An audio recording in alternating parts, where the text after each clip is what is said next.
and welcome to this week's episode of Unique Lives. Tonight I'm here with Pat Divilly, who at barely 25 years of age has established himself as one of Ireland's top fitness trainers and motivational speakers as well on the side. Pat, welcome. Hi, how are you? There's a heap of interest in you. We're inundated with tweets this evening. Could you give us a quick lowdown of how you got into this game? Because I mean, there's so many people trying to get into personal training, fitness, all this sort of thing. It's a really sexy sort of a career. So how did you start out? I grew up around gyms. I was kind of big into weight training and martial arts as a teenager. And then when I was in college, I did a couple of summers out in the States on a J1 working in gyms, doing the martial arts, and I kind of took a liking to it. I was doing arts at the time, decided I didn't want to be doing a real job or an office job, so got certified as a trainer, and I've kind of been in courses and bits and pieces ever since, and yeah, doing it full time now. So did you finish college? Yeah, I did the arts degree and then actually switched over to a science master's. Okay. Yeah, I did a master's in exercise and nutrition over in England. I kind of wanted to establish myself as more than just a personal trainer. So I specialised in nutrition, which is kind of my biggest asset, I suppose. That is one really common thing, I think, with a lot of the people who are doing the personal training nowadays. There's a lot of people who just want to be a personal trainer and just seem to be firing certifications out of people nowadays and just calling every Tom, Dick and Harry a personal trainer. Yeah, they're the guys making the money in the fitness industry, is the guys that are giving the certifications. You know, they don't care about the quality. There's no barriers to entry or anything like that. So, I think if you want to do well, you have to establish yourself in some way or another, and furthering your education is one of the best ways you can do it, I think. So that was my approach to it anyway. Very, very wise approach. And this personal training buzz, it's so in vogue at the moment. Someone messaged me earlier on and said to ask you, do you not think personal training in particular was something that should be pre-recession? It sounds sort of like a luxury nowadays. Are people still really doing it, or are you making your living through boot camps and things? Yeah, it's fitness camps mostly that I'm running, and online camps. I suppose my goal is kind of give personal training standard sessions at a fraction of the cost. So I can get a big group in and give them kind of better quality than the military style boot camps where they just go in and get a bee sting. There's kind of online boot camps. Well, I was running the courses in Galway and kind of grew an interest through the Facebook and Twitter. Got me some recognition outside of Galway, and people were looking to train. So I set up the online program in a way that will say you could train from outside of Galway. You could follow along day by day and do something real similar to what I'm doing with my clients in Galway. So you get step-by-step guidance via Facebook or via email and stuff like that. And a lot of people going into the gym not knowing what they're doing and not getting much guidance. So I was trying to give them, day by day advice and stuff like that. And that's kind of my biggest field now, is the online stuff. But it's amazing. You have over 12,000 followers on Facebook. How have you gone about doing that? Because I mean, there's so many people out there who are trying to establish brands and things. How have you got to this point? I think when I was first starting off, I gave a lot of free content. People aren't going to like your page or follow you for the sake of it. You need to incentivize them and give them something worthwhile. So I've given a lot of free stuff out over the last couple of months and the last year or so, which incentivizes people to come and follow this stuff. And I think then when people have seen the results that I'm getting or helping people get, that's created some interest. Just running competitions, just keeping it interesting. There's never a dull moment. There's some controversy here and there. I see your liver detox book has had over 4,000 downloads. Was that done by you? Yeah, I put that together the start of the summer. That's when I was first starting out in Galway. And my approach was I wanted to establish myself fairly quickly and kind of make it known that I know what I'm doing. And the easiest way of doing that, as far as I could see, was just offering a good quality program for free. And it went a bit viral in Galway. The health food shops were inundated with people. So, that was kind of how it started for me in Galway, was the liver detox. And do you charge for these books and things now? Are you actually making a living out of this? Yeah, the online stuff is making me a good living now, in the fitness camps and everything else. I still run online free programs here and there, or cheap programs. We give the money to charity and stuff like that, the drop a dress size programs and stuff like that. But the main income is coming from the online 28-day fat loss courses and the fitness camps down in Galway. Is there much of a living to be made out of the boot camps and the actual training? I mean, outside? I think for 9 out of 10 people, no. No, okay. You yourself, Like, you said you're saving up for a gym at the moment. Where's the money actually coming from? Oh, well, myself, I'm doing okay, but I think most people, like you say, so many people going into personal training, and 9 out of 10 aren't going to go anywhere. They're just glorified cleaners, really, when they're working in a gym environment. It takes a lot of extra work outside of what you do in those courses to actually establish yourself. So I think if you establish yourself, you can make money at this. Okay, so you really, it was your obsession, I think, from having reviewed you over the past few days, and the sort of the educated slant you're putting on it. One message came in, and I should actually say, if anybody wants to Facebook or tweet us, just send your messages in and we can put them to Pat. We already have a heap of very good questions, and I bet you can't wait for them. But no, if anyone does want to get Feck TV on the Facebook page and send it in, or get us on Twitter. So some people want to know, what is all this hype about the liver detox diet? It seems to be your key thing. You're like one of your big deals.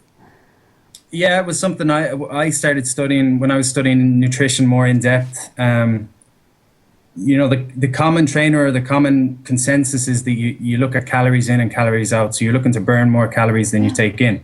So that's the approach people have been taking for years. The approach that I take is that you kind of pursue health first. You get your liver healthy, which is one of the key organs. Everything's going through your liver.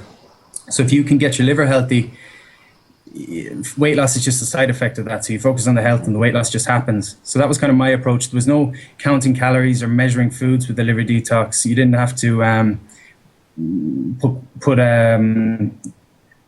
restrictions on the amount you could eat, as long as you're eating the right things in the right, at the right times. And what is the amount of weight you're meant to lose in the period of time with that diet?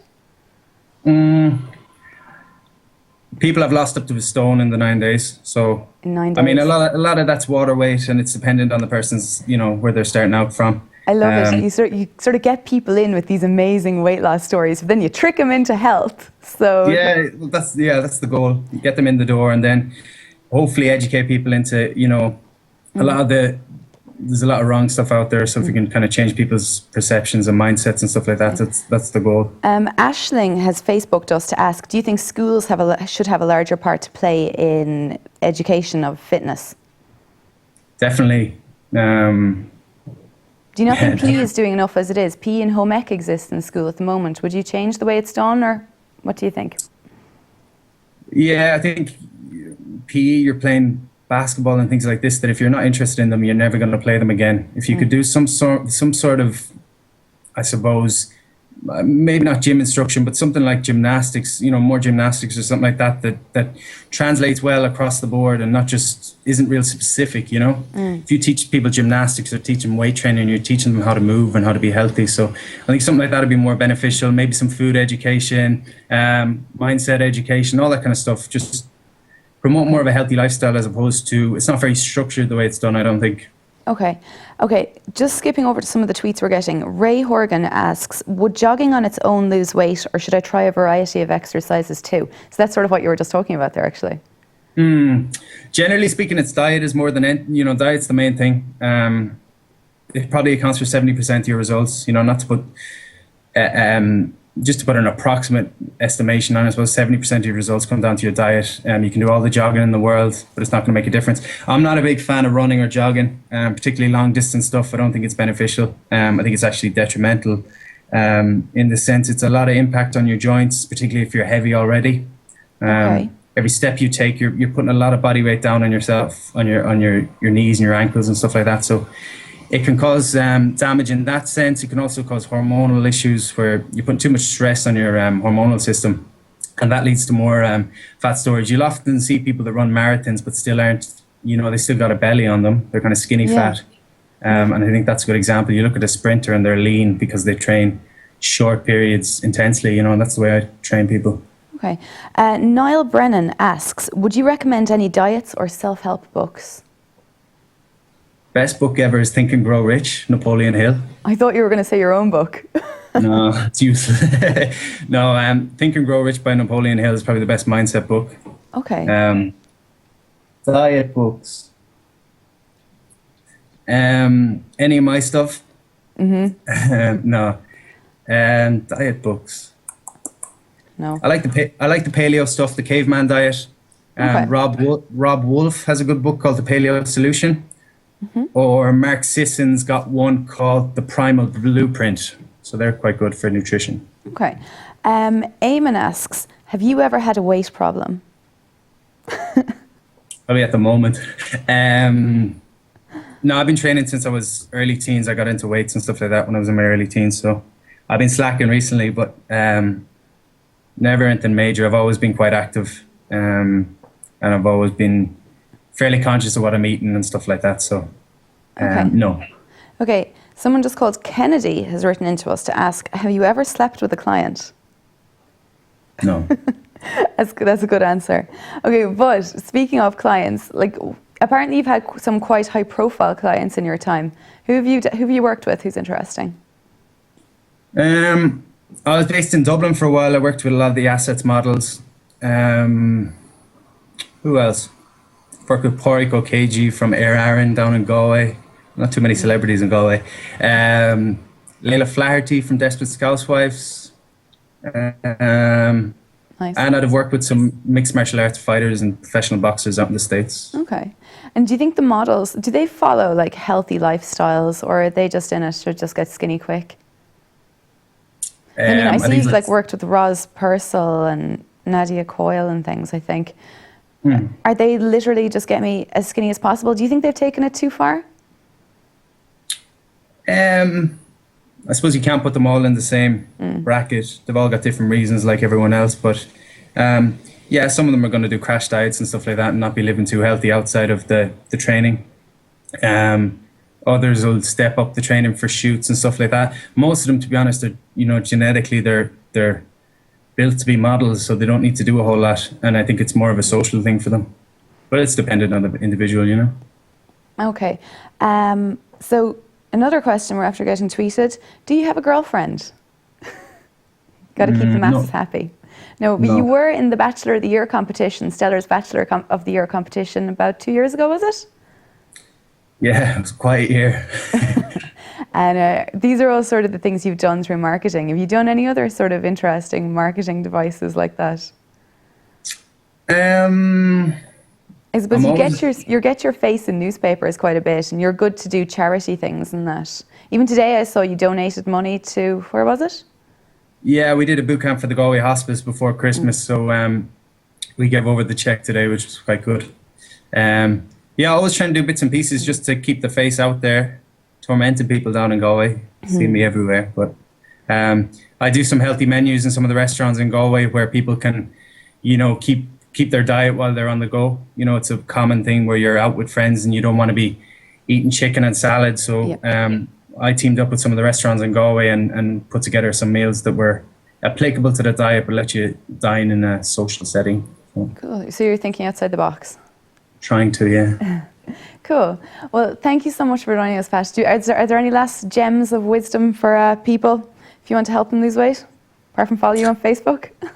Follow me on Facebook, facebook.com/Pat Divilly Fit. Perfect. Thanks so much for joining us, Pat. That was really interesting. I hope things keep going great for you. And I hope we hear more from you in the future. Again, if anyone wants to read any more on Pat, we've got an article on him in our Unique Lives section of fecttv.com. Thanks for joining us this evening, and join in next week to see Joe Blake, who runs Trace Missing Persons Ireland. Good night.